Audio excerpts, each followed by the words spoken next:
It's looking like the Niners might trade a quarterback after this season, but which quarterback would they trade?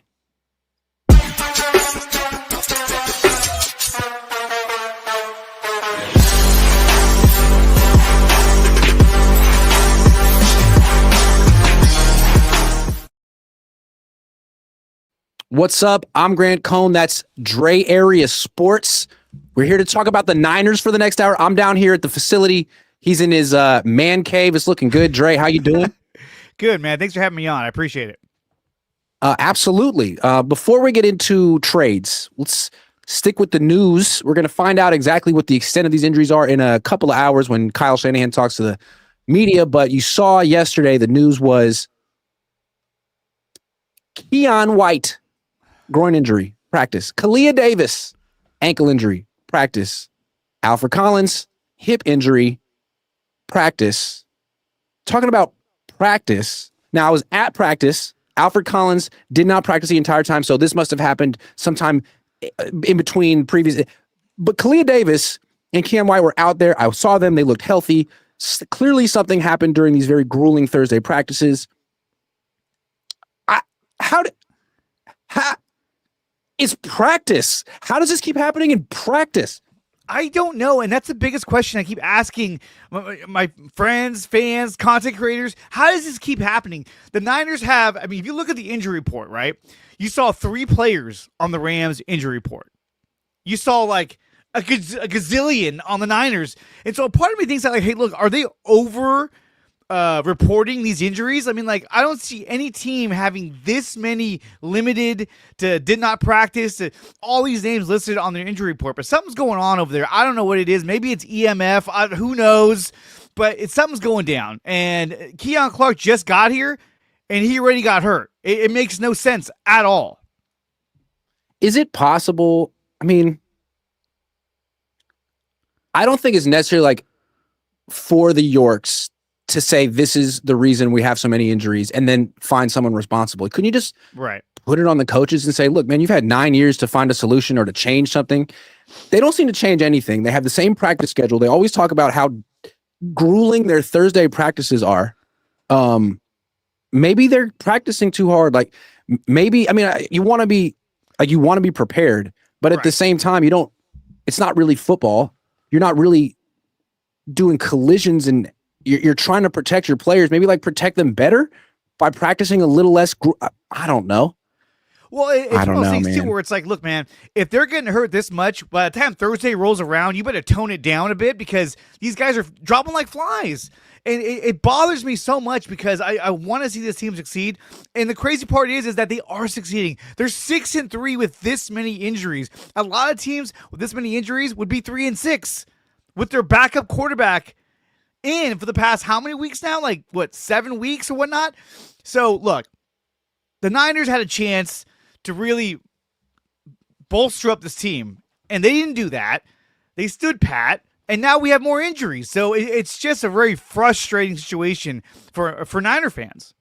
And it's funny. Some people are like, well, what's the point in trading for people because they're just going to get hurt? And that's true, but it's like, isn't Kyle Shanahan, like, if they weren't winning, this would be a bigger story. Like, you brought back, you weren't responsible for Brock Purdy's first toe injury, but you were responsible for the second one because you brought him back too early. I mean, you weren't responsible for Nick Bosa's torn ACL, but you kind of were responsible for Fred Warner's broken ankle because there were 10 men on the field and you didn't notice, and you could have called timeout and you could have prevented that. Like, there are certain injuries in the NFL that are absolutely unpreventable. There are others that are preventable. And I would put pretty much any practice injury on the preventable scale. 99% of them. Sometimes you have these non-contact ACL, Achilles things that just happen. But Yeturgros Matos pulling his hamstring in a practice when he's had a hamstring injury, and it's like, well, you brought him back too soon. And then there's the final one, which I just don't understand. You got Brock Purdy trying to come back from this toe injury, and he's a limited participant in practice every day for like 4 weeks in a row, but he doesn't even suit up on game day. Why is he practicing? He looks healthy. I don't understand. And they won't explain. They won't explain that. And it's like he's out there throwing the ball around. He's on his feet. He's looking spry, and they're like, yeah, he won't suit up. Then why hasn't he gone to IR? Why didn't he go on IR to begin with? It's weird. It's almost like they're letting Brock make the decision. They're like, Brock, do you want to go on IR? No, I'm going to try to come back. It's a week-to-week basis. Okay, well, our trainers say you're out 6 weeks. No, I don't want to go on IR. Oh, okay, cool. It's almost like they're leaning on him to make the decision when the training staff and the coaches should be saying, especially after that Jaguars game, I would have been like, all right, you're going to go on IR and you need to get healthy. And that should have been the end of the story. But now, I mean, look, he's past his IR weeks. The IR puts him out for 4 weeks? So he would have already been back, or that would have ended by now. But still, he's not 100%, and they keep running him out there. It looked like the picture that Cam Inman posted that he was being, he was the, what do you call it?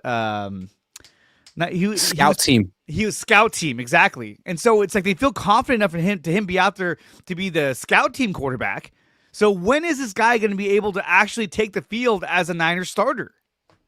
I mean, tell me if you agree, but when I see him out there looking healthy to my untrained eye and then actually leading the scout team, looks like he's healthy. Looks like he's benched. That's what it looks like. It looks like they benched him. It looks like they said, you know what?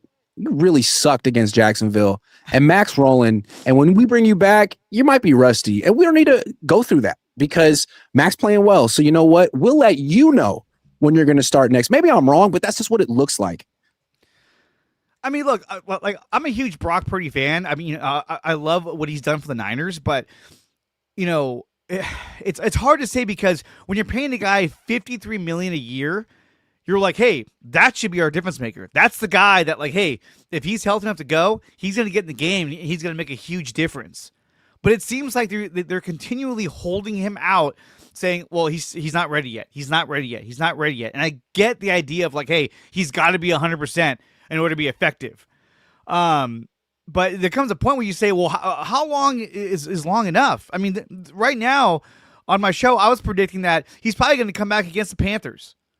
I don't think he comes back this week because why would you want to bring him back against the Rams, who have an elite pass rush and they're a really good team, and you're going to bring him back in a divisional matchup, a pivotal divisional matchup? Probably not. You're going to go with the guy who's been the starter for the majority of the season in Mac Jones. But I think if you're going to bring him back, probably not against Arizona because Arizona's got a pass rush now. They got Walter Nolan back. I would think the Panthers would be the game in which you say, okay, if we're going to bring him back, let's do it then. I don't think they're going to bring him back this year. I think that this year is getting weird. The longer he stays out, the harder it is to bring him back because he's rusty. He's been out. And if Mac Jones were losing and struggling, then of course. But that's not the case. The team is winning, not because of Mac Jones, but he's not costing them games. He's healthy, and they have a rhythm. They believe in him. So it just seems easier to stick with this. And you can figure it out next year, like what to do at quarterback. But this year, as long as they keep winning, it's just easy to say Brock's just not quite healthy right now. But is it because it's Brock? I mean, let me ask you this. If your quarterback, instead of Brock Purdy, if it was like Baker Mayfield, if it was Jared Goff, do you think he'd be back in the game already? Do you think he'd be a starter, that he'd be back from injury already? I mean, it's hard to say. I don't know how injured he is. It's possible that he's just as injured as Joe Burrow, but instead of him having surgery, like both he and the Niners wanted to sort of control the narrative here, which the Niners are always about. Like, instead of, because you put him on IR, then all we talk about for 2 months is, boy, what a terrible contract. And the Niners really mismanaged this. And can you freaking believe that he's already injured? But now, instead of that, it's like, well, we don't really know what's happening. And I saw him on the field and he looked okay. And they say he's coming back soon. So I'm going to reserve judgment and not really say anything. Like, they're doing a good job of controlling the discourse around the injury and the team. Maybe that's what they want to do. Because it doesn't seem like. Do you think it's worse than it really is? Closer. What's that? Do you think his injury is worse than they're really reporting? Do you think it's something that's a little more devastating than they're letting on? I mean, they're saying I just don't know what to think, man. I mean, he's not a full participant in practice, but he's been limited. It's like, usually if a guy's limited in practice, right, he's going to be playing that weekend or the weekend after. It usually means like he's about to come back. Ricky isn't limited. Ricky cannot practice, which is strange because this is what I see from Ricky on a day-to-day basis. Sprinting on the side of the field, running routes, like looking like he's just about to come back. And then in the locker room, they have a hoop, and a lot of players like to shoot. He's shooting jumpers. He's getting air. So I'm not saying that he's like being, negligent. He just looks healthy to me, but he can't practice at all. I don't understand that. That's weird. It doesn't make any sense. Purdy, he's been limited for like 4 weeks. And I think that's why a lot of people feel like, well, next week he's coming back. He'll be back against the Cardinals. A lot of people felt he'd be back against the Rams, right? A couple weeks ago. No. Yeah. Hold him out. You don't want him on that Met. That's what people said last week. You don't want him on that MetLife turf. He's probably ready to come back right now. Hold him off for that Rams game. And then it's Rams week. Is Brock coming back? Absolutely not. Not even, no closer to coming back. They say he is, but nothing's changed. So I don't know what to make of it, Dre. I really don't. It's really odd. And in the whole situation, it's a cloak and dagger. Like you have to read between the lines to figure out what's really going on. And that's the part that's kind of frustrating because it's kind of like, hey, look, if it's really bad, just be honest with us about how the severity of his injury, because this is going on for a long time. And now the only time we got to see him recently was week 4 against the Jags, and he looked awful. Probably because he was not healthy enough to even be out there. But then there was that narrative of well, he was healthier than Mac. That's why he was out there. That's what Kyle said. Right. But then we find out that, he wasn't healthier than Mac. He made the call saying, I want to come back. I think I'm good to go. And then realized probably within the first few plays, like, oh, shit, I'm nowhere near ready to come back because he looked awful. I'm sorry. Some of those throws were they were sailing high, they were inaccurate, and that's not how Brock usually plays. But what did Kyle say after that? He said, we thought he looked fine. He practiced. He was a full participant in practice. We cleared him. We thought he was fine. Then he played and was awful even after the game. We were like, so that was really bad performance. Do you think the toe affected him? And Kyle was like, I don't know. We have to talk to him. So he wasn't willing to admit that the toe was a factor even afterward. And then they changed their story the next day. They were like, the toe was a huge factor. And not only that, he re-injured the toe. And not only that, he's going to be out for a while. So it seems to me that from Kyle's perspective, look, man, you fooled me once in practice. I thought you were ready. I thought you were good to go. You went out there and you cost us a game with 3 turnovers. So how can I trust my eyes now? So one, I'm never going to really know if you're healthy. You'll have to tell me. 2, you got to remember, man, Mac was like Kyle's first love. Kyle spotted Mac. No one set him up. It wasn't like a blind date. No one set him up. It wasn't like a friend saying you got to meet this person. Like Kyle spotted Mac from across the room. Their eyes locked. It was special. It was just between them. You know what I mean? And then people got in the way, and they haven't been able to, come together the way that they were destined to. And it's finally happening. And I think it feels good for both of them. I think they're bringing out the best in each other. And I'm serious. It's been great with Brock, and Brock was great. But it wasn't Kyle's guy. Kyle didn't handpick him. He was the savior that sort of saved everything. But was it sustainable? Was it sustainable, or was he Cinderella?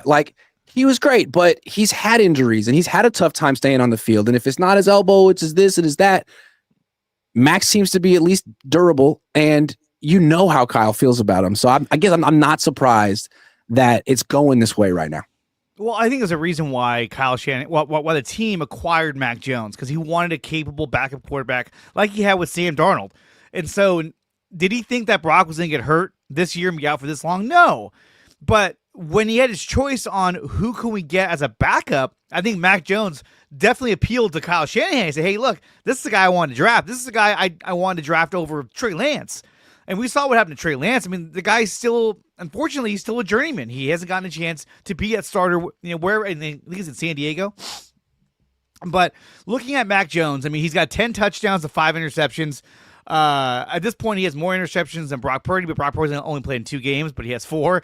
That's another thing that's a little scary about Brock is that the number of interceptions that he has in his last 12 starts, 14 starts. It's a little alarming. But my point is this: I think Mac Jones has done a great job. He's been a very suitable quarterback, but I don't see that dynamic ability from Mac Jones that tells me, hey, this is the guy you want to lock up long term. I think this is the guy that's going to get it done this season if Brock can't come back. But he's still limited in his mobility. He's still limited in some of his reads, but he's got a very strong arm.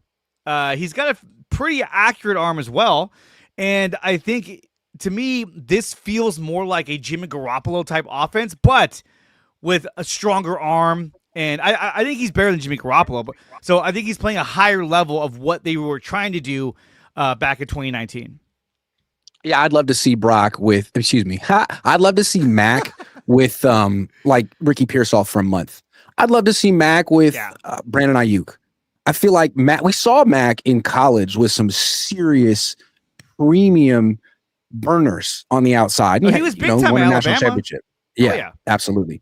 So we're going to get into some trade talk in a minute, but first I want to say that this year's quarterback controversy is brought to you by Mint Mobile. At Mint Mobile, their favorite word is no. No contracts, no monthly bills, no overages, no hidden fees, no BS. Ditch overpriced wireless and their jaw-dropping monthly bills. Plans start at $15 a month at Mint. Make the switch at mintmobile.com/Cohn. That's mintmobile.com/COHN. Upfront payment of $45 required. It's the equivalent of $15 a month. Limited time new customer offer for the first 3 months only. Speeds may slow above 35 gigabytes on unlimited plan. Taxes and fees extra. See Mint Mobile for details. I think about the Niners is that there always is going to be a quarterback controversy. And I think that it should be sponsored because it's an institution as much as the team.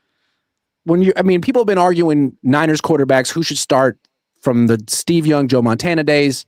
There was the Alex Smith, Sean Hill debates, and Brian Hoyer, CJ Beathard. And then we're just keeping it going. So look, we got another quarterback controversy staring us in the face this offseason.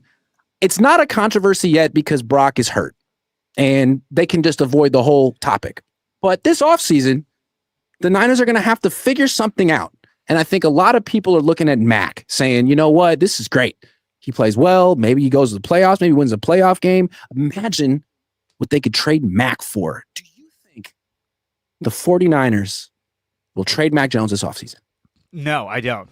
I don't because I think they see how valuable he is as their backup quarterback, especially if he ends up taking over for Brock Purdy, which, look, like I said, I'm a Brock Purdy fan, but there's a chance that they ride Mac Jones out the rest of the season, especially if Brock can't get healthy. So I think the value that he brings to the roster is something that they cannot part with.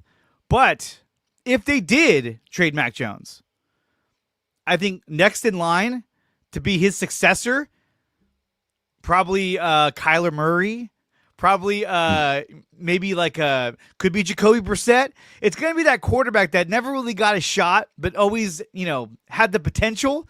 I think that's who they're going to look for next time if they move off of Mac Jones. Yeah, I don't think they're going to move off of Mac Jones either for a lot of reasons. One, even if they wanted to stick with Brock Purdy as their franchise quarterback starter, which they might, he has shown that he misses time. He's missing a lot of time this year. He missed time last year. He had the elbow injury. He's a smaller quarterback. Just staying on the field's an issue for him. So you have to have a really good quarterback. Otherwise, your whole season could fall. Backup quarterback. Otherwise, your whole season could fall apart. So replacing Mac isn't easy. Kyler Murray, what Mac Jones is like a system quarterback. And I mean that in the best possible way. He really fits Kyle Shanahan's system and allows Kyle's system to be the star. And that's so not Kyler Murray. It's really not even Brock as well. It used to be Brock, but Brock has become this scramble around playmaker, go off script guy, which is fun, but it's not exactly what Mac Jones is, and it's not what Matt Ryan was, and it's not what Kyle Shanahan tends to want. So if you're replacing Mac, you're looking for another system quarterback like Sam Darnold. Maybe he finds that guy. Maybe it's Curtis Rourke. Maybe not, though. And the fact that you have Mac Jones for $4 million, it's hard to beat that. Now, if you did want to trade him, teams would be interested. I think the Minnesota Vikings would probably like him. we'll see what happens with JJ McCarthy. He's got a lot to prove, but if he doesn't work out, they don't have a lot of time to waste. I could see a team like Minnesota trading a second-round pick for Mac Jones if the Niners were interested. But the question is, too, is that, like, let's say you want to stick with Mac Jones and you want to trade Brock Purdy. What is his value in the open market? Yeah, he's got a fat contract attached to him, but he's been hurt all year. Has he proven enough to the rest of the league that, hey, look, that's a guy that I want to bring onto my roster because I think he could do a lot with what we got? I don't know if Brock is that guy. And like I said, he's done some amazing things. He had a great 2023 season. He had an okay 2024 season, still threw for 20 touchdowns last year, but 31 in 2023. So we know that, like, if there's talent around him, he can produce. Do you think that Brock would be a high value target for a trade if they were to move him in the offseason? I think someone would be interested in him. But I'm going to save that for a second. I don't want to go to that topic just yet. Okay, I like that topic, though. We're teasing that topic. But before we go there, I want to stick with Mac for a second because both of us think that the Niners are going to stick with him. But I do think, like, he's interesting. So he's making $4 million a year. He's signed through next year. What would the market be for Mac financially? Like, is it one of these situations where, okay, you like Mac, but if you trade Brock and make Mac the starter, then pretty soon you'd have to give Mac $50 million a year? Or would his past work against him? He's a little bit older. Maybe he'd be in that, like, Sam Darnold range of, like, 2-3 years, 30-something million a year. And the fact that Sam Darnold is, like, in the MVP conversation, the fact that he's been so good for two different teams since leaving Kyle, I feel like that makes Mac Jones more desirable. Like, a lot of teams want the next Sam Darnold, and the next Sam Darnold might be Mac Jones. Well, I think definitely Mac Jones is gaining value each and every week. I mean, we saw what Sam Darnold got. He only played in a handful of games with the Niners, and then he got signed by the Vikings. So I think Mac Jones, being a former first-round talent, had big numbers out of Alabama, he would garner a lot of value in the open market, especially if you're going to trade him. I think teams would definitely give up quite a bit to get him. Yeah, and I think what's interesting about Darnold, too, like, when he came to the Niners, no one took him seriously, including me. When he went to the Vikings, no one took him seriously, including the Vikings. Like, he go 14-3, had like 35 touchdown passes, blows it in the final two games, and the Vikings are like, yeah, everyone was right about you. You got to go. Pretty much, dude. Right? Like, yeah, you turned into a pumpkin, you suck.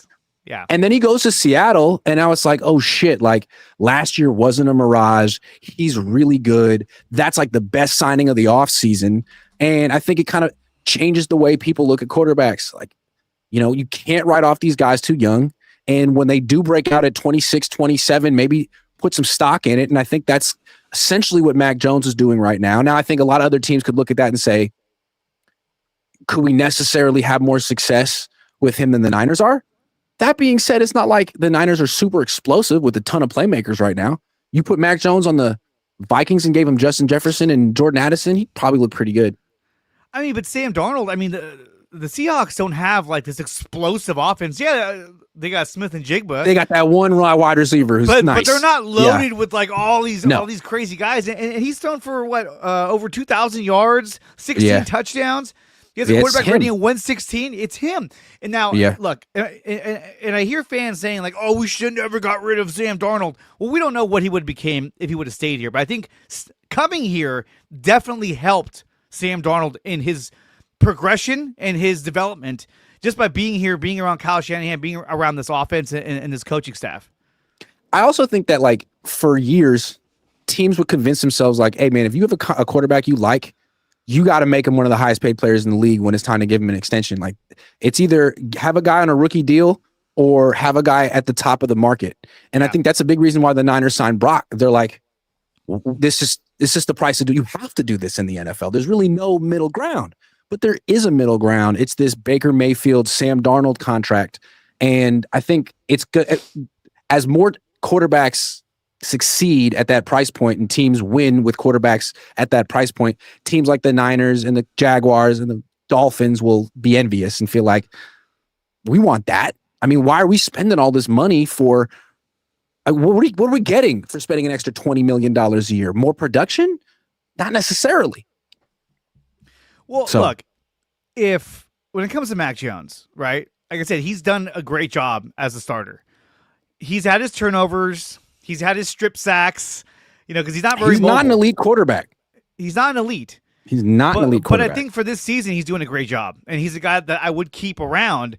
Obviously, in the next season, he signs a 2-year contract. But my thing is that, even if they move Brock, let's just say they're like, hey, you know what? We're going to move off of him and we're going to go with Mac. I don't know if Mac Jones says, okay, cool, I'll just play the second year of my contract and everything's all good. He might say, okay, hold on. If you're going to get rid of Brock Purdy, then I'm going to hold out. And you guys got to give me a bigger contract. I don't care if it's a 1-year or 2-year deal, but I want more money if I'm going to be your starter moving forward. And that's something that we have to take into account. Like, hey, if he does stay, if you move off of Brock Purdy, you're probably going to end up paying him more money because he's going to demand it. His agent isn't going to be like, hey, just stand pat for 1 more year. You might tear your ACL. Who knows? But it's going to be great. No, he's going to say, no, if they're going to go with you as a starter, we need more money. And so then again, now you're back in the same situation. He'll probably demand something like $25 million a year, and they'll give him a 1 to 2 year deal. Who knows? I'm just spitballing. You might like that though. You know what I'm saying? It's like, oh, you want to raise? Cool. How about a 3-year, $90 million contract? And now we're locked into that middle class quarterback deal, which is not a bad place to be. He fits your system. He's a veteran. You don't have to develop him at all. Well, you don't. Anyway, and of course, he wouldn't play for $4 million a year if he was your starter. That's a great point. Right. But he wouldn't demand $53 million a year either. So look, let's go right there. You brought it up. It's time to talk about it. Is it possible the 49ers would trade Brock Purdy this offseason? Let's say Mac Jones takes the team to the playoffs, wins a playoff game, shows the team that they don't need to spend $53 million a year, to have winning quarterback play for this team. There's teams that need quarterbacks. The Jets come to mind. If a team calls the Niners and said, look, you got a quarterback problem, we'll fix that problem for you. We will trade you 2 seconds for Brock Purdy and take that contract off your hands. Any world where that happens? I think it's possible for 2 seconds. But they're so locked into Brock with his contract. I just don't think they're going to move him. I really don't. And, they have nothing but good things to say about Brock Purdy. Obviously, look, is he limited by some of his abilities? Yes. He doesn't have the strongest arm. He's not the biggest guy out there. But he does have the intangibles that a lot of quarterbacks who are really, really good don't have. And we've seen what he's done in the NFC title game, in the playoffs, where he balls out and he makes passes that you didn't even know he could make. So and runs too. Like his scrambles are huge. Yeah, like those are things you don't get from Mac. Now, last season he did run a lot more because I think that he had less weapons on offense. But see, that's something that he has to mature into. He can't be a guy where he's like, well, I don't have Ayuk, I don't have this guy. Fuck it, I'm going to run because I can't find anybody. The great quarterbacks, they win with no matter who the fuck is running the routes. You look at Tom Brady. I'm talking about Tom Brady here, but you look at Tom Brady. He never, besides Randy Moss that one year, he never had top flight receivers. He was just like, get to your spot. I'm going to throw you the ball. And that's what Brock needs to be. And you look at Mac Jones this year. Like, I'm not comparing him to Tom Brady, but he's doing this without prime Ayuk, prime McCaffrey, prime Kittle, prime Debo. I mean, he's doing it with the backups, which is why his story is impressive, even if his numbers aren't off the charts. But I mean, Mac Jones, I do agree with you by saying that when the Niners made that move and they drafted Trey Lance, a part of me thought, well, why are we getting an athletic running quarterback when that's not a quarterback that he's really ever had? And even when he had RG3, he preferred Kirk Cousins over RG3. Right. So it was like, why are we doing this for? And when you hired him, like, weren't you trying to didn't you want that Atlanta Falcons offense? Like, isn't that what you were trying to hire? And then you look at Mac Jones, and he kind of fits that bill. He's a pocket quarterback. He's got a strong arm. He's tall. He has a little bit of a Matt Ryan impression. He can, but here's my thing though: is that this is what year 5 for Mac Jones. 1, 2, 3, 4. Yeah, this is year 5 of Mac Jones. I'm looking at it right now. He got drafted in 21. Yeah. So this is his 5th year, and he played with the Patriots for 3 years and the Jags for 1 year. All of them were bad teams.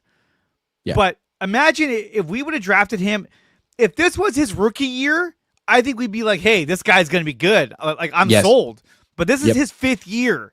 Right. So do I see a lot of good things from Mac Jones? Yeah. I'm like, hey, this is great. He's a tough guy. He plays through injury. That game in which he was writhing in pain and keeping himself out on the field is against the Rams, I want to say. That win was one of the most impressive regular season wins I can remember from a Niners quarterback. That was a locker room winning game where they were like, dude, we fucking love this guy. Like, this guy was out there suffering. We should not have won this game. Yeah. And there's no guarantee we win it with Brock. Like, we just pulled a rabbit out of the freaking hat. And like, how did Mac do that? Well, the defense played a huge part of that. And then the second half, they kind of started to fall apart. But that's the whole thing, though, is that, he's done things that has proven to the rest of the roster, like, hey, no matter what's going on, no matter how much pain I'm in, I'm not going to quit on you guys. And that's a great thing. Now, I'm not saying Brock is on the opposite, but Brock has been out. And believe me, I want to see Brock out there. I want to see Brock out there and winning games. But the longer he goes out, the harder it is to go back to Brock Purdy if Mac Jones keeps winning. I got a point for you. So we're all in the dark about Brock Purdy's toe, right? We see him at practice. He looks okay, and we don't understand why he's not playing. You don't think the players feel that way? I mean, you really think Brock's going to every player locker for locker and being like, look, this is exactly what's going on with my toe right now. I know you have questions. So let me just answer any questions you have. And here's what it's like. I bet the coaches wonder, like, how much does that toe really? It's a toe. It's a fucking toe. Like, how? And I'm sure it's excruciating, but I would bet that a lot of people wonder. And with Mac, you don't have to wonder, like, is he in pain? Yeah, I'm sure he's in pain. He has like 8 injuries. But all I know is that he's on the field, throwing passes, winning games. That's all I really care about. Yeah, no, I don't think he's going around to hit to everybody, but I think like in any workplace environment, when you're working around a lot of different coworkers, because essentially that's what they are, they're coworkers to each other, a handful of people know the truth. And then another handful of people know part of the truth. And then it keeps going and going and going until the players are like, yeah, I heard like his toe is like ready to fall off. And the other guy's saying, nah, man, I heard his toe is fine. He wants to be sure. He's got that, dude, he got that bag. So now he wants to be certain that he's not going to hurt himself again. There's so many things running around, and that's how stories get all convoluted. But there needs to be an upfront. I mean, look, from the start, what did Kyle say? He said, it's a turf toe variant. Like, variant? What does that mean? What does that mean? What does that mean? And everybody, all the media, I think you were even there. You guys were like, what does that mean? Turf toe variant? Why can't you just say he has turf toe and he'll be out this many weeks? Just definitive. I just feel like he wants to control the discourse. I think the Niners want to control the discourse. I think they do it better than most teams. And the way they're doing it now is like no content creator, no radio person can go on their show and say, this is definitively what's happening with Brock Purdy. And here's my opinion. We're all like, I don't know. Is he going to play this week? Maybe. So I can't really like come down with a strong take one way or another about this. I still have to wait and see how it plays out, which is, I think, what the 49ers want. They know what's going on. They don't want us to know what's going on. I mean, you look at the Bengals right off the bat. He's got turf toe. He's going to be out 6 to 7 weeks. What team is worse than the Bengals at controlling discourse? Everyone makes fun of the Bengals, and they know it, and they don't do anything about it. The Browns are like that. The Jets are like. The Niners are not like that. They're not. And they're not. It's almost like, and this sounds very, very menacing, but it's almost like Kyle loves that. He's like, you know what? Don't tell them that. I'll let them know what I want them to know. What's wrong with Brock? It's a turf toe variant. So think about this though. If Mac were hurt, if Mac sucked, and this team were losing, do you understand how much criticism Kyle Shanahan would be getting for bringing Brock back too early? It'd be all his fault. And people would point to that one decision as ruining the season. He'd be on the hot seat. Like, oh yeah, it'd be like rough. This. And right now, everyone's like, don't care. Brock, good luck. Take your time. We like Mac. Not only is he a good quarterback, but he is a swell guy. And he's a chill guy. Like, great personality. We like this guy. He's funny as hell. But I mean, do you think there's a part of Kyle Shanahan deep down inside that is like, there's a part of him that's just kind of saying to himself, like, you know what? This is what I could have had back in 21. This is what I wanted. And people told me I was wrong. Even though he's like, hey, you told Brock, me I was wrong. Brock, we want to get you back. I want to get Brock back. But then deep down inside, he's like, but I really want to to see how he does against the Rams. You know what I mean? Like, I want to see how Mac does against the Cardinals. Use like relationship metaphors. It just feels like Kyle discovered Mac, and like maybe like they met at summer camp, and then he came back and tried to tell his friends, and they were like, "Nah, man, she's all wrong for you, man. She's from another. She goes to a different high school, and it's all wrong for you." And he like succumbed to the peer pressure. And Brock's great, Brock's great, but Brock's a stiff. And Brock and Kyle aren't necessarily on the same page all the time because Kyle's very controlling, and Brock goes off script. And it just seems like for whatever reason, Kyle and Mac have chemistry. They just get each other. They work well together. There's definitely a difference between Brock Purdy and Mac Jones. Yes. Mac has this way about himself where he's funny. He's very just sort of self-deprecating. Yeah, he's very take things too seriously. He's very relatable. For the average fan, they can relate to Mac Jones, his personality. I mean, how many times have we seen him, at the press conference being like, I guess you could do that. He'll just start laughing, and it's like, oh, okay, cool. Brock is much more composed. He's much more, serious, straight-laced. And so they're very different, but still, I think a part of Kyle is saying, a factor. We got to talk about the money. People don't want to talk about the money, but like in life, it is like it's easy to like Brock when he's the lowest paid player on the team. Even from a teammate perspective, oh, Brock, man, what a great kid. Wow, look what he's doing for $900K. Love him. And then he makes $53 million a year. It's easy to be like, who does he think he is all of a sudden? He's not playing. Like maybe he didn't even change, right? But your perception did. It's easy to be resentful for the guy who's making 20 times more than you. And then someone else comes in the building making less than you, and he's like a jokester. It's like, you know what? That's my new best friend. Funny how that just happened. I mean, it could be the case, but look, they're both different. I love Mac's personality. Like I say, he's very relatable. But I think at the end of the day, when Brock is healthy, they have to make a hard decision on, do we put him back in or do we roll with Mac Jones the rest of the season? And it's going to be hard to say because for me, the later it goes into the season, the harder it is to say, okay, Mac, thank you for all your help. We're going to go with Brock's back. I mean, but at the same time, though, Mac has said all the right things. Mac even said, this is Brock's team. I'm the backup. I'm just here to win games. But still, you can say all the right things. But as a head coach, when do you say, okay, if they're 9-4 at the bye week, at the bye week, why do you go to Brock? Because you're paying him $53 million. He should be the difference maker. But isn't right, but you're like, if you go back to him, you don't know what's going to happen. You could mess it up and it could look worse. And then you create a quarterback controversy. You can avoid all of that by saying that his toe still hurts. There is no you're not forced to make the switch. And I feel like to your point, the longer this goes, the harder it is to make the switch. Like what if Mac goes the rest of the season, they make the playoffs, and then Brock says he's healthy and he wants to start the playoff game? Do you go to Brock? Even though he hasn't played since week 4 and Mac got you to the playoffs? Like, no, you don't. No. It doesn't matter that you feel good. Sorry, it's been too long. We'll see you next year, maybe. If you get to the playoffs and he's like, okay, I'm ready for week 1, the playoffs, wild card round or divisional round, I would have a hard time saying, okay, let's go. You haven't played in like 10 weeks, or even longer, but we're going to throw you in the most important game of the year. No, I don't. I think you have to go with Mac if he's gotten you there because he already has a familiarity, the timing. He's put in the reps with the first team. To swap them out that late, to me, makes 0 sense.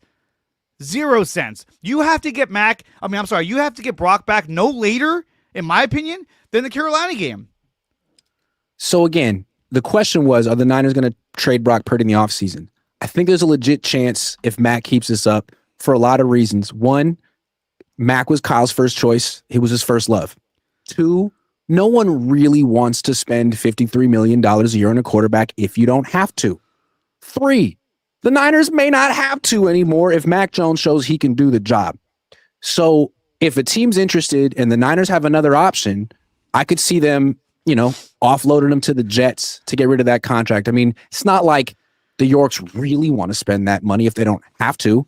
So I could see it happening, but it would take a team like the Jets to step up and offer something. Right. Yeah. Real quick. Let me ask you one question.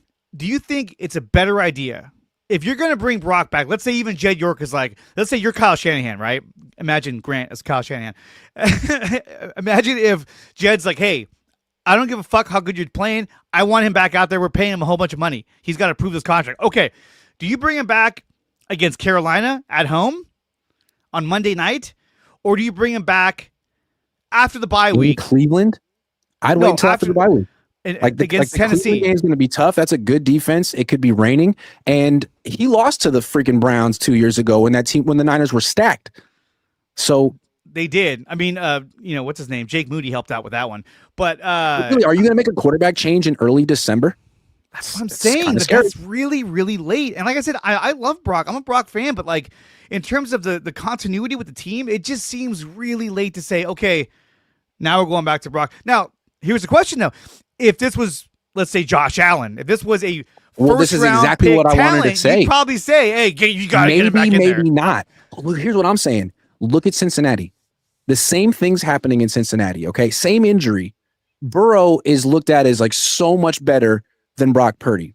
But Burrow goes down, old-ass Flacco goes in there, and he's throwing for like 350 a game, man. He's throwing like 3 touchdowns a game. Now, their defense still sucks, but he's balling.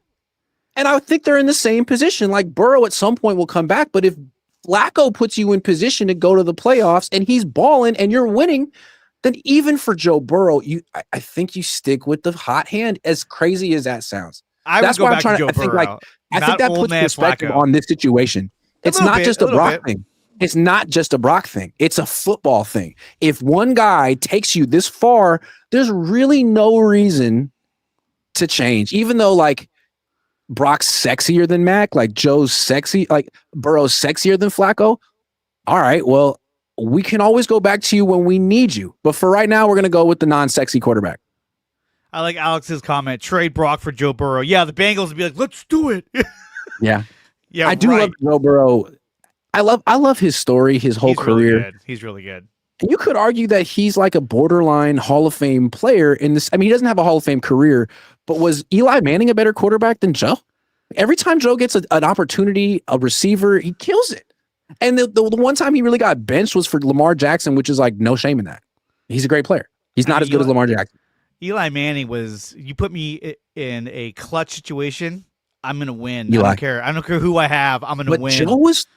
Flacco beat Tom Brady in the playoffs too. Am I wrong? Is this in the AFC Championship game? He beat Colin Kaepernick in the playoffs. Manning, he beat. Yeah, anyway. Joe Flacco put some respect. That was rough. Bill Kennedy says, keep Mac, dumb Brock, build the O-line with savings. Thanks, Bill. Sean says, I played football up to the arena level. In my opinion, the reason the players are getting hurt more frequently is that they aren't conditioned to play. ACLs, MCLs, and Achilles injuries were not as prevalent 25 years ago. Interesting, Sean. Thank you. I've talked to a lot of players and coaches about this. My hypothesis is that they're actually over-conditioned, that some of these players, like Ricky Pearsall, work out 12 months a year. Maybe they take 2 weeks off. And instead of playing like pickleball one day or golf or tennis, they're just hyper training the same movements, the same sport in ways that they didn't 40 years ago. I bet Jerry Rice played a lot of tennis in the off season, but, or something. I don't think players do stuff like that as much anymore. And I think I think you see it in basketball too. Like why are guys blowing out their Achilles at 25? Well, they've been playing this sport year round since they were 9. I don't know. Saying, Sean, the game is also being played much differently. Also, the turf fucking sucks. Awestruck says the biggest quarterback controversy is Shanahan not drafting Mahomes. How much would the Niners get for Purdy? 2 seconds? Not a first. I don't think they get a first. Maybe late first? I don't think it's a first. No, I don't think it's a first. I think 2 seconds, a second and a third. I just don't see a first because he wasn't the first round pick. And that's what they're going to use against him is that, hey, this guy was Mr. Irrelevant. You want me to give him a first round pick for him? Now you're going to get your coming off an injury. Pick? Yeah, no, I wouldn't. No. Yeah. Double B Studio says, can't believe you're streaming with Eddie Pinero right now. Woo! He's a legend. Then he says, trade Purdy to the Rams for their medical staff. Is it really the medical staff? I don't know. I mean, like Nick Bosa tore his ACL. Same with Michael Williams. And again, like if you feel like you're rushing players back from injury, they're getting hurt in practice because practices are too aggressive. Is that because of the training staff or is that because of the coaching staff? I don't know why they brought back Brock. If a coaching staff said, hey, guys, we need Brock this week, they're going to say, all right, he's cleared. Most likely. Yeah. If you put it to him like that, Double B Studio says, or a fair quarterback competition, is it a risk for Kyle? It's a way to open up the discourse to chaos. If you want to control the discourse, you don't have a quarterback competition, because then if there's a quarterback competition, people come to my channel every week and I tell them who's winning. You know what I'm saying? They really would. They'd be like, oh, this is what Grant's going to say. I hate his guts, but I want to see what he was going to say. Who was better at practice today? I can't stand Grant, but I need to know. He was there. He was there. I mean, that's what was happening in 2022 and 2023. There was no discourse control, and it was a great time to be a content creator, but the Niners have sort of put the kibosh on that, saying that's what Jimmy did. Jimmy helped them out with that. They're like, okay, we learned from Jimmy. Yes. And I do think that Brock's sort of going the way of Jimmy. They're different quarterbacks, but what essentially sunk Jimmy as a starting quarterback in the league wasn't the picks. It was the injuries. Maybe it was both. He threw a hell of a lot of picks with the Raiders. The overthrown ball in the Super Bowl. You know, just things like that. Things like that. Gajira Von Jinx says post-June 1 trade is very doable. $8 million in dead cap. $32 million in dead cap before June 1st, according to Over the Cap. I think the Niners have shown that they don't really care about taking on dead cap hits. They did it a lot this year. They don't. Yeah, there's a big difference between dead cap and money, and this trade would save them cash. Josh Wyatt says, I wish this injury wasn't called turf toe. I've had the injury. It's excruciating, and it refuses to heal. And I was just a guy trying to walk up some stairs. Brock won't be healthy this year. Probably not. Hope he's healthy at some point in his, career. Hope that Kyle and the Niners didn't mess that up, because, he's messed up careers in the past. We all know. Hope he didn't do it again. John Chisari says the better Mac plays, the more trade value he has if Brock is the guy. Best case scenario for Niners, Mac balls out, keeps team winning games. Sure. Double B Studio says Kyle would have broke Mahomes. LOL. He can't develop. Okay. With that in mind, is anyone in this organization on the hot seat? They're 6-3, 10-7, probably gets them to the playoffs, which means they need to go 4-4 the rest of the way, which is doable. Very doable. But they haven't done it yet. If they somehow miss the playoffs, does someone get replaced? John Lynch, I think, gets replaced. Or he's either going to get fired. He gets promoted. Or promoted to be the general manager and like, here, go be the face of the franchise. Let's bring in somebody as close as we can get to Howie Roseman. But I think that if the Niners don't make the playoffs, or if the Niners make the playoffs and get blown out, total lopsided loss, I think he's gone. Because the fact that, look, he didn't make a move at the trade deadline. We already heard rumors that people in the building were pissed. I'm sure the players were pissed. They were like, dude, we didn't get anybody? We're hurting over here, man. This is ridiculous. And the ownership in front office is probably saying, hey, look, man, you had a good run. I like John Lynch, but I'm not paying John Lynch. If I'm paying John Lynch and I'm managing John Lynch as a front office, I start to get upset after a while saying, hey, look, you've been to 2 Super Bowls. You lost both of them. You got us there. You haven't won the big game. And this season, like last season, was a letdown. So I think he would be on the hot seat. Not Kyle Shanahan. I agree with you on this one. And I think it's tricky because there's a reason they hired John Lynch in the first place. They wanted a guy who would let Kyle Shanahan have a ton of say on personnel. Not a lot of GMs will do that. So Lynch was cool with that. They also wanted a guy who would let Parag Marathe have the final say on contracts. A lot of GMs wouldn't be cool with that, but Lynch is, because he doesn't really have any background or expertise in this. He's just a former player who is trusting his intuition and his ability to ask the right people for the right help. Right. So if you replace him, can you just get the number 2 guy with the Eagles or the Chiefs or the Rams and say, do whatever you want? Is Kyle okay with that? Is Parag okay with that? I don't think so. But what they could do is promote Lynch or let him go back to being a announcer and then promote someone from within their own organization. What they could say is like, look, we lost Adam Peters. We've been getting poached. We have a good front office, which we're not really fully utilizing. The next guy in line is, what's his name? Josh. What's his name? Josh Williams? Forget his name. But he's the next guy up. Yeah. Or RJ Gillen. If someone from the Niners front office, Tariq Ahmad, gets interest somewhere else and they feel they're going to lose him, they could say, well, this guy really is a scout. This guy is responsible for some of our best draft picks. We're going to make him the new general manager, promote him, promote John to something where he's far away from personnel. And that way Parag and Kyle can still sort of stay in control. I could see that happening. I don't know if it would necessarily fix things. That's why if you're going to fire John, I think you got to bring in someone from a different organization that has won a Super Bowl and say like, Parag, Kyle, you guys have too much freaking power and swallow your pride a little bit. And let's bring it. It's a copycat league. So we're going to copy a team that's done it. You know what they're going to do? If they move off of John Lynch, or they promote or fire or whatever they do, they move off of John Lynch. How much you want to bet? They would reach out to Howie Roseman and be like, hey, we'll pay you more than you're getting paid the Eagles if you come over here. And he'll say no. He'll be like, no, I'm just going to stay here. And then they'll go find someone who's just like him. Because look what they did with Bill Belichick. They fired Steve Wilkes and they said, hey, Bill, you want to come over? And he was like, nah, I don't want to. He was like, oh, shit. But that's different, though, because it's like, wouldn't it be cool from Kyle's perspective? Wouldn't it be cool to have Bill as my assistant coach? Like, that would be such an ego boost.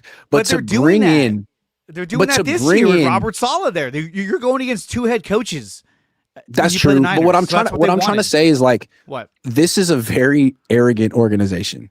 They've lost Super Bowls and they act like they know what it takes to win Super Bowls. They act like they've had the Super Bowl winning formula for years and they need to just keep it together because, injuries and bad luck have been the only real hurdle in their way, which is bullshit. And if they were to fire John Lynch and bring in the number 2 guy from a team like the Rams or the Chiefs or the Eagles, it would be an admission that all that shit was coping and that they don't know what it takes. And they need to, like, if you can't beat them, join them sort of a situation, which is what they need to do. It would be like actual, what would you call it? Like growth, self-reflection. The thing too is that like you didn't make a move because you're like, well, we covered our picks, we want to hang on to our draft picks, but you haven't proven that you can draft effectively. Good at drafting. Yeah, exactly. Yeah. So that's why some of these trades, I'm like, hey, maybe you do give up a second rounder for what's his name from the Eagles. I mean the Jets, because it's like, hey, look, who am I going to get in the second round? That's better than him. Then what's his name? At least we know exactly who he is, man. You take people in the second round, and I don't know. They've drafted guys in rounds 1, 2, and 3 who are not NFL players. You spent a third round pick on a kicker on a practice squad right now. Moody. You throw these picks away. At least if you trade them for Jalen Phillips, you're not throwing the pick away. If you look at their draft picks over the past 5 years, there's a plethora of names that you're like, bad pick, bad pick, bad pick, bad pick, bad pick, because they didn't do anything. What's his name? Ty Davis-Price? Where is he now? Nowhere. Yep. What's his name? Even the good ones. Even the good ones. Brandon Ayuk. Where is he? Ricky Pearsall. We know where he's at. He's hurt. Yeah, exactly. I mean, yeah, and like it's a brutal game, but like even their good ones aren't here. It's rough. Yeah. So yeah, I think they're probably not going to fire Kyle Shanahan. Probably not. No. Never. So I've been very critical of him, but like if he was right about Sam Darnold, if he's right about Mac Jones, if he has a future with Mac Jones, then roll with it. If he's the reason Robert Saleh's here, then roll with it. But if they miss the playoffs, someone's got to go. And I think it's easy to point to the general manager. In addition, it'd be nice to bring in a general manager that actually fucking cared about the offensive line. Because as long as Kyle's calling the shots, this offensive line is going to be the weakness of the team. I don't think you can win a Super Bowl that way. There's a lot of reasons they haven't won a Super Bowl. That's one of them. Connor Colby was absolute garbage for weeks, and there was I was just like, there's no other option. The first game he played, I was like, hey, this guy looks great. And after that, it was just like a mess. And other teams were targeting Connor Colby as a way of getting to the quarterback. Hey, target him because he's their weak spot. Well, now he's gone, and Spencer Burford came back, and they look so much better.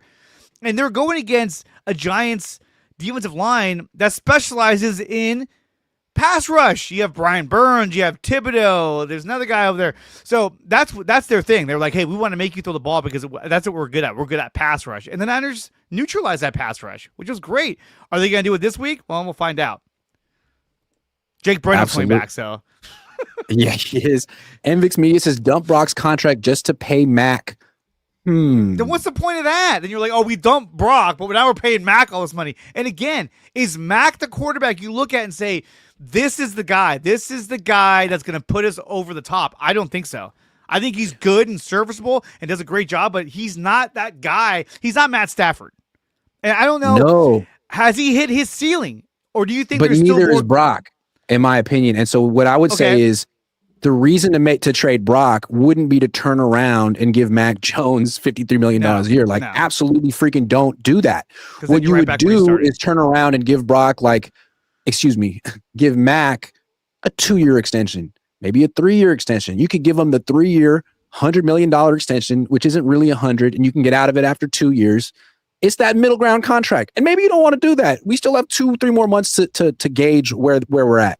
But in no universe is Mac Jones getting the Brock Purdy contract in 3-4 months. That's not going to happen. And that's kind of why I like him. Fits your system. He's not outrageously expensive.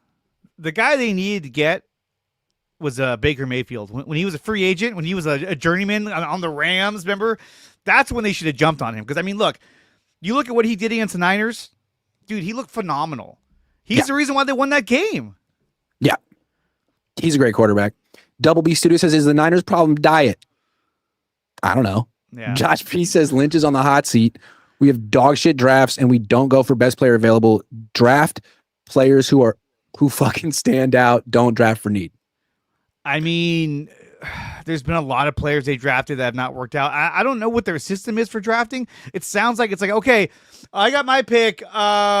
Jimmy in on the defensive team. Who's your pick this round? I want to go with, it just kind of sounds like, wait a minute, hold on. It sounds like Howie Roseman is like, no, these are the guys I want. You guys can give me your input, but these are the guys I want. And we need somebody. It seems like Lynch's process is to ask the coaches for input a lot. And I think he thinks it's smart because that way he knows he's always going to draft players who fit their scheme and players that they're like invested in. But when you ask coaches for input, you're always going to get reaches for need because coaches want to fill spots on their depth chart. They're not thinking about 3 years down the line. They could get fired. They need to win the next game. And that's why you need to have a separation between coaches and general managers. Someone has to have their eyes 3 years down the line. It's not the coach. And someone has to have their eyes on the next game. It's not the general manager. Yeah. If you ask in any workplace environment, you ask a department manager, hey, who do you want in our building for your team? Oh, I want that guy, and that guy. Those are the best guys, and those are the guys that I need. Okay, well, who do you want that's going to be the long-term replacement for you? Huh? I don't know. I don't care. I just want guys that I can get in here now that can make my job easier. And so that's the difference. And it's like the way they drafted this offseason, it seemed very much like Lynch was asked Saleh, okay, we want to rebuild this defense. Saleh, what do you need? Saleh's like, I need run defenders. So they draft 3 defensive linemen and none of them are pass rushers. Why? Well, you didn't have an immediate need for a pass rush. But guess what? You always need pass rushers. You always need pass rushers, and your needs change on a week-to-week basis because it's the NFL. And here we are, week 10, and this team can stop the run but not rush the quarterback. It's like, how does that happen? Well, you didn't have an immediate need for it in freaking March. So, hope we learned our lesson on that one. Double B Studio says, I think Parag got canned and Lynch leaves. I don't think Parag's getting canned. He's running their soccer teams. Parag is valuable to them. Yeah, he's their wartime consigliere. Lee Hollywood H, new member. Thank you. If you haven't heard member only stuff once a week, 3 deep. That's me, Jesse, and the coach. It's a little. It's a great name. Thank you. R. Illustrious says we've this year learned that with Kyle, we never need to spend big on quarterbacks. They're always talented guys mishandled by the team that drafted them. I would have to say so. You have to be okay to an extent. I mean, Brian Hoyer was garbage. CJ Beathard was garbage. True. Was it Mullins was good for a minute. Then it was like, oh, no, he's not that good. What Aru is talking about is the like first round pick who had high hopes and got labeled a bust because he was on the Panthers or the Jets. Those are the guys that Kyle's trying to poach. I would think that's the new format. Lee Hollywood H says, look, Grant, let's have a real conversation. Until Jed York or his family really care about winning Super Bowls like Eddie did, Kyle and John will continue to draft bad and have bad offensive lines and never take the quarterback position seriously. Here's a position. Here's a thank you, Lee Hollywood H, for your $50 and putting this in my head. How focused are the 49ers on winning Super Bowls? I know it sounds like a question you would take for granted. Kyle is focused on it. John is focused on it. The players are focused on it. But what about the Yorks? They've sold off 10% of their team in the last 12 months, and they bought a soccer team. They already owned another. They have 2 soccer teams and 1 football team. Again, the optics are that the owners aren't as focused on Super Bowls as they should be. They're also focused on winning other championships and making other money. And I can't help but notice that the Eagles, who just fucking won the Super Bowl, have an owner who owns 1 team, the Eagles. And they're focused on that shit, and they win it. I'm just saying. When you diversify your business or your company or whatnot, you become more about your profits. Yep. What are the earnings? What are we bringing in? And how can we make profits better? Yep. And when you want to win a Super Bowl, you have to spend money to do that. And now it seems like they're like, hey, pump the brakes, draft, get younger, get cheaper, develop, and then try to win.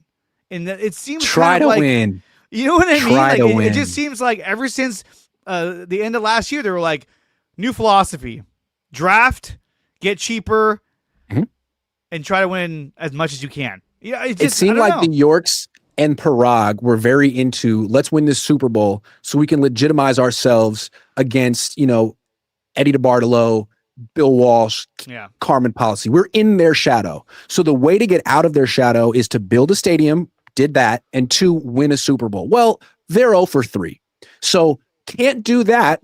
What they've learned along the way is that they can make a ton of money on their quest for a championship. You don't have to win it. Just have to be on a quest. And so since they don't know what it takes to win it, but they do know what it takes to profit, man, just do that hell on a bunch of teams. I mean, they cannot win championships with 3 or 4 different teams, which is exactly what they're doing. And in the process, they can make hella money. That's what they know how to do. So sorry to be